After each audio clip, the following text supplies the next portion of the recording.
ಭಾಗದಲ್ಲಿ ತೊಂದರೆಗಳನ್ನು ಕೊಡ್ತಾನೆ.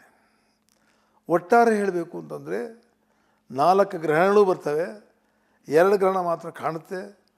ಅದರ ಭಾರತಕ್ಕೆ ಯಾವ ಅರಿಷ್ಟ ಉಂಟಾಗೋದಿಲ್ಲ ಅಂತ ನಾನು ಖಂಡಿತವಾಗಿ ಹೇಳಬಲ್ಲೆ.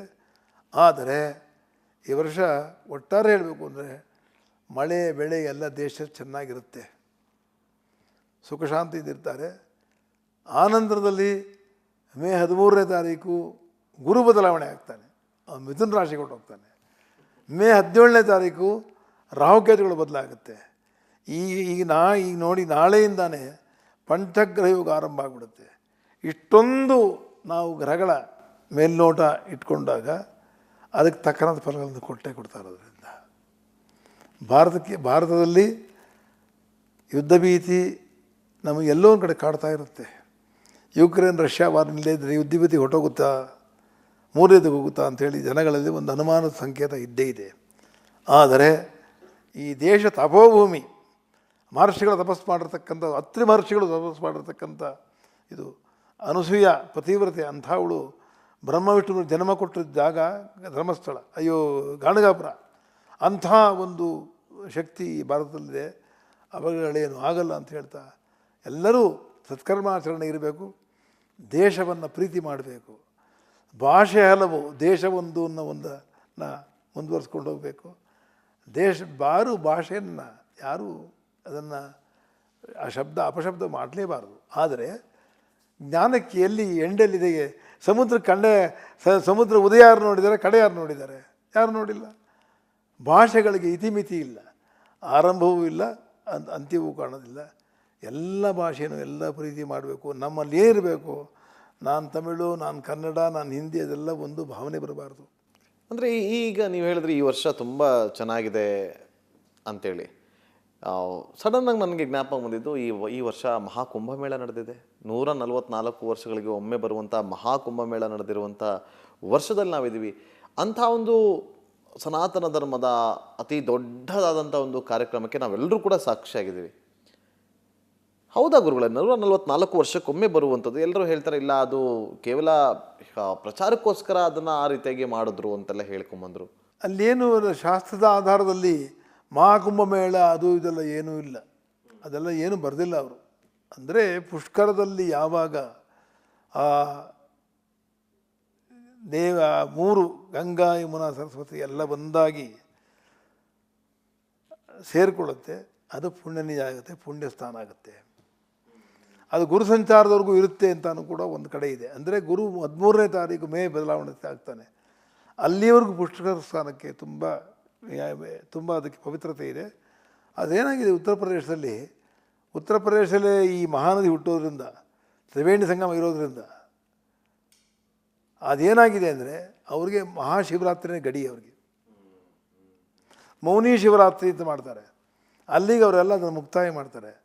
ಅವ್ರಿಗೆ ಅಲ್ಲಿವರೆಗೂ ಪವಿತ್ರ. ಆದರೆ ಗಂಗಾ ಸ್ನಾನ ಯಾವಾಗಲೂ ಪವಿತ್ರ ಅಲ್ವೇ? ಅದುವೇ ತ್ರಿವೇಣಿ ಸಂಗಮದಲ್ಲಿ ಸ್ನಾನ ಮಾಡಿದರೆ ಮನುಷ್ಯನ ಪಾಪ ಎಲ್ಲ ತೊಳೆದೋಗುತ್ತೆ. ಇಲ್ಲಿ ಗಂಗೆನ ನಿಂದನೆ ಮಾಡಬಾರ್ದು ಅಂತ ಹೇಳ್ತಾರೆ. ಯಾರು ನಂಬಿಕೆ ಇಲ್ಲೋ ಅವ್ರು ಏನೋ ಮಾತಾಡ್ತಾರೆ, ಇಲ್ಲಿ ಸುಮ್ಮನೆ ಬಿಡೋದು, ಆಗಲಪ್ಪ ಒಳ್ಳೇದನ್ನು ಬಿಡೋದು. ರಾಜಕಾರಣದ ಭವಿಷ್ಯ ಹೇಗಿದೆ ಈಗ ನೋಡಿ, ಮನುಷ್ಯನಿಗೆ ತಾಳಿದವನು ಬಾಳಿಯಾನು ಅಂತ ತಾಳ್ಮೆ ಇರಬೇಕು. ನನಗೆ ನಿಮ್ಮ ಮನಸ್ಸಲ್ಲಿ ಯಾಕೆ ಕೇಳ್ತೀರ ನನಗೆ ಅರ್ಥ ಆಗಿದೆ. ನನಗೆ ನೀವು ಡೈರೆಕ್ಟ್ ಪ್ರಶ್ನೆ ಕೇಳಿದಿದ್ರೂ ಇಲ್ಲ, ಇವತ್ತಿನ ಸಂದರ್ಭದಲ್ಲಿ ವಿಚಾರವಾಗಿ ಮುಂದೆ ಬರ್ತೀನಿ, ಸಿಎಂ ಕುರ್ಚಿ ಬಗ್ಗೆ ಮುಂದೆ ಬರ್ತೀನಿ. ಏನಾಗುತ್ತೆ ಅಂತ ಕೇಳಿದ್ರೆ ನಾನು ರಾಷ್ಟ್ರಕ್ಕೇನು ಹೇಳಿದೆ ಅದೇ ನಮ್ಮ ರಾಷ್ಟ್ರದಲ್ಲೂ ಕೂಡ, ನಮ್ಮ ರಾಜ್ಯದಲ್ಲೂ ಕೂಡ ಅದೇ ಆಗುತ್ತೆ. ಯಾಕೆಂದರೆ ಇಲ್ಲಿ ಕೂಡ ದೇಶಕ್ಕೆ ಅನುರಾಧ ನಕ್ಷತ್ರ ಇದೆ. ಅನುರಾಧ ನಕ್ಷತ್ರ ಶನಿ ನಕ್ಷತ್ರ. ಅದು ಶನಿ ಪಂಚಮಕ್ಕೆ ಹೋಗಿ ಗುರು ಮಿಥುನ ರಾಶಿಗೆ ಹೋಗ್ತಾನೆ. ಅವನು ಧನಸ್ಸಿಗೆ 7ನೇ ಮನೆ ಆಗ್ತಾನೆ, ಒಟ್ಟಲ್ಲಿ ದೇಶಕ್ಕೆ 8ನೇ ಮನೆ ಆಗ್ತಾನೆ ಅವನು. ಅಲ್ಲಿ ಹೋದಾಗ ನೋಡಿ, ನೀವು ಯಾವ್ದಾದ್ರು ಒಂದು ರಾಜ್ಯ ಶಾಂತವಾಗಿ ತೋರಿಸ್ಬಿಡಿ ನೋಡೋಣ ನನಗೆ. ನೀವು ಎಲ್ಲ ಶಾಂತಿ ಇದೆಯಾ? ತಮಿಳುನಾಡು ಭಾಷಾ ಗಲಾಟೆ, ಇಲ್ಲಿ BJP ಕುಸಿತಾ ಇದೆ, ಇವರು ರಾಜ್ಯಭಾರ ಮಾಡ್ತಿದ್ದಾರೆ, ಮಾಡೋಕ್ಕಾಗ್ತಾ ಇದೆಯಾ? ಹನಿ ಟ್ರ್ಯಾಪು ಅಂತಾರೆ, 60% ಕಮಿಷನ್ನು ಅಂತಾರೆ. ಅವ್ರ ಮೇಲೆ ಎಲ್ಲ ಅವರಲ್ಲೇ ಒಗ್ಗಟ್ಟಿಲ್ಲ. ರಾಜಣ್ಣವ್ರು ರಾಜ ಇದ್ದಂಗಿರ್ಬೋದು, ಭಾಗದಲ್ಲಿ ತೊಂದರೆಗಳನ್ನು ಕೊಡ್ತಾನೆ. ಒಟ್ಟಾರೆ ಹೇಳಬೇಕು ಅಂತಂದರೆ 4 ಗ್ರಹಣಗಳು ಬರ್ತವೆ, 2 ಗ್ರಹಣ ಮಾತ್ರ ಕಾಣುತ್ತೆ. ಅದರ ಭಾರತಕ್ಕೆ ಯಾವ ಅರಿಷ್ಟ ಉಂಟಾಗೋದಿಲ್ಲ ಅಂತ ನಾನು ಖಂಡಿತವಾಗಿ ಹೇಳಬಲ್ಲೆ. ಆದರೆ ಈ ವರ್ಷ ಒಟ್ಟಾರೆ ಹೇಳಬೇಕು ಅಂದರೆ ಮಳೆ ಬೆಳೆ ಎಲ್ಲ ದೇಶ ಚೆನ್ನಾಗಿರುತ್ತೆ, ಸುಖ ಶಾಂತಿಯಿಂದಿರ್ತಾರೆ. ಆನಂತರದಲ್ಲಿ ಮೇ 13ನೇ ತಾರೀಕು ಗುರು ಬದಲಾವಣೆ ಆಗ್ತಾನೆ, ಮಿಥುನ ರಾಶಿಗೆ ಹೊರಟೋಗ್ತಾನೆ. ಮೇ 17ನೇ ತಾರೀಕು ರಾಹುಕೇತುಗಳು ಬದಲಾಗುತ್ತೆ. ಈಗ ನೋಡಿ ನಾಳೆಯಿಂದಾನೇ ಪಂಚಗ್ರಹ ಯುಗ ಆರಂಭ ಆಗಿಬಿಡುತ್ತೆ. ಇಷ್ಟೊಂದು ನಾವು ಗ್ರಹಗಳ ಮೇಲ್ನೋಟ ಇಟ್ಕೊಂಡಾಗ ಅದಕ್ಕೆ ತಕ್ಕನಾದ ಫಲಗಳನ್ನು ಕೊಟ್ಟೇ ಕೊಡ್ತಾ ಇರೋದ್ರಿಂದ ಭಾರತದಲ್ಲಿ ಯುದ್ಧ ಭೀತಿ ನಮಗೆ ಎಲ್ಲೋ ಒಂದು ಕಡೆ ಕಾಡ್ತಾ ಇರುತ್ತೆ. ಯುಕ್ರೇನ್ ರಷ್ಯಾ ವಾರ ನಿಲ್ಲದಿದ್ದರೆ ಯುದ್ಧ ಭೀತಿ ಹೊಟ್ಟೋಗುತ್ತಾ, ಮೂರನೇದಕ್ಕೆ ಹೋಗುತ್ತಾ ಅಂಥೇಳಿ ಜನಗಳಲ್ಲಿ ಒಂದು ಅನುಮಾನದ ಸಂಕೇತ ಇದ್ದೇ ಇದೆ. ಆದರೆ ಈ ದೇಶ ತಪೋಭೂಮಿ, ಮಹರ್ಷಿಗಳ ತಪಸ್ಸು ಮಾಡಿರ್ತಕ್ಕಂಥ, ಅತ್ರಿ ಮಹರ್ಷಿಗಳು ತಪಸ್ಸು ಮಾಡಿರ್ತಕ್ಕಂಥ ಇದು ಅನಸೂಯ ಪತಿವ್ರತೆ ಅಂಥವಳು ಬ್ರಹ್ಮ ವಿಷ್ಣು ಜನ್ಮ ಕೊಟ್ಟಿದ್ದ ಜಾಗ ಧರ್ಮಸ್ಥಳ, ಗಾಣಗಾಪುರ. ಅಂಥ ಒಂದು ಶಕ್ತಿ ಈ ಭಾರತದಲ್ಲಿದೆ. ಅವುಗಳೇನು ಆಗಲ್ಲ ಅಂತ ಹೇಳ್ತಾ ಎಲ್ಲರೂ ಸತ್ಕರ್ಮಾಚರಣೆ ಇರಬೇಕು, ದೇಶವನ್ನು ಪ್ರೀತಿ ಮಾಡಬೇಕು. ಭಾಷೆ ಹಲವು, ದೇಶ ಒಂದು ಅನ್ನೋ ಒಂದನ್ನು ಮುಂದುವರಿಸ್ಕೊಂಡು ಹೋಗಬೇಕು.